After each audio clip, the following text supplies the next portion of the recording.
E aí pessoal, nesse vídeo quero trazer uma narrativa mais dramática, passando pela história de Dalaran de forma resumida. Realmente algo mais voltado para um tributo, uma homenagem a uma das cidades mais importantes de World of Warcraft.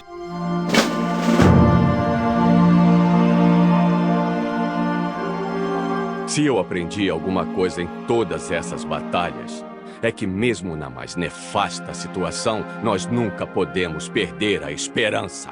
Nas memórias da história de Azeroth, poucos lugares têm tanto misticismo e poder quanto Dalaran. Uma cidade nascida da magia e da ambição. Suas origens remontam ao rescaldo das guerras Troll, quando magos do Império Arathor fundaram uma cidade-estado destinada a se tornar a capital de uma nação magocrática que leva seu nome.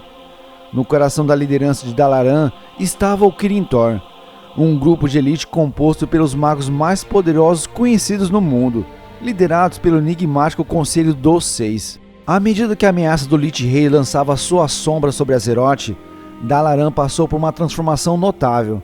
A cidade desapareceu de seu lar montanhoso, deixando para trás apenas uma cratera para marcar sua passagem.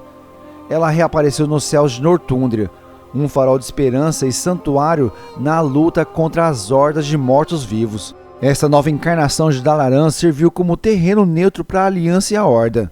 O layout da cidade refletia esse equilíbrio delicado, com o enclave prateado atendendo aos membros da Aliança e o santuário Fendsol acolhendo os da Horda. A maior parte da cidade, no entanto, permaneceu aberta a todos, um testamento do poder unificador da magia diante de ameaças comuns. A arquitetura de Dalaran era uma maravilha de se ver. O Castelo Violeta, uma prisão para as criaturas e artefatos arcanos mais perigosos, era um lembrete do papel da cidade como guardiã do conhecimento mágico. Abaixo das torres brilhantes, os esgotos sinuosos que abrigavam um tipo diferente de guardião. Mestres de arena e mestres de batalha prontos para treinar os campeões de Azeroth. Inicialmente, os céus de Dalaran eram estritamente controlados. Montarias voadoras seriam aterradas ao se aproximarem, com apenas a plataforma de Krasos servindo como ponto de chegada designado. Essa restrição, no entanto, não duraria para sempre. Assim como Azeroth mudou após o cataclismo, Dalaran também mudou. Os portais que antes conectavam a cidade às capitais das facções foram substituídos por treinadores de classe, apenas para serem parcialmente restaurados mais tarde. A cidade relaxou sua postura em relação ao comércio e transporte, permitindo que todos os cidadãos tivessem acesso aos seus leiloeiros e suspendendo a proibição de voar dentro de suas fronteiras. A maior força de Dalaran estava em sua mobilidade. Durante o expurgo de Dalaran, a cidade já estava em movimento, embora seu destino permanecesse um mistério para muitos. Quando a Legião Ardente lançou sua terceira invasão, Dalaran respondeu ao chamado para a ação. A cidade se posicionou acima de Karazhan, montando guarda sobre os reinos orientais. Mas o alcance da Legião era longo, e logo a cidade se viu sob ataque. Kil'jaeden, um dos comandantes mais temíveis da Legião, enviou suas forças para destruir a cidade flutuante. No entanto, o poder combinado dos heróis de Azeroth provou ser muito forte, e o ataque foi repelido.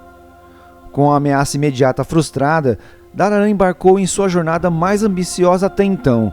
A cidade inteira se teletransportou para as Ilhas Partidas, tornando-se o centro da luta contra a Legião. Seu layout foi reformulado, com os esgotos se expandindo e o coração da cidade se transformando em um nexo de portais, conectando os confins de Azeroth. No entanto, a história de Dalaran estava longe de terminar. Em uma reviravolta do destino, a cidade se viu acima da Ilha de Dorne, na remota região de Khazalgar. Foi aqui que Dalaran enfrentou seu maior desafio, Xal'atath, um ser de imenso poder sombrio, que liberou os Nerubianos de Azcaret sobre a cidade desavisada. O Kirin Tor, junto com seus aliados no Pacto de Prata e os Fendsol, montou uma defesa valente. Mas o verdadeiro objetivo de Xal'atath não era a conquista, mas sim a destruição. Do coração da Cidadela Violeta, a entidade sombria começou a drenar o poder de Dalaran e um artefato conhecido como Coração Sombrio. Nos momentos finais da cidade, o grande mago Khadgar fez sua última resistência. Mas mesmo seus poderes formidáveis não foram suficientes. O coração sombrio de Xal'atath pulsava com energia roubada e, em um instante cataclísmico, tanto Khadgar quanto a majestosa cidade de Dalaran não existiam mais. As outrora orgulhosas torres da metrópole mágica agora estavam espalhadas pela ilha de Dorne, um monumento sóbrio à rica história e à trágica queda da cidade. No entanto, entre as ruínas, sobreviventes emergiram, cidadãos e heróis teletransportados para as seguranças nos segundos finais. Eles permanecem como um testamento ao espírito duradouro de Dalaran, prontos para enfrentar quaisquer desafios que os aguardem no mundo em constante mudança de Azeroth.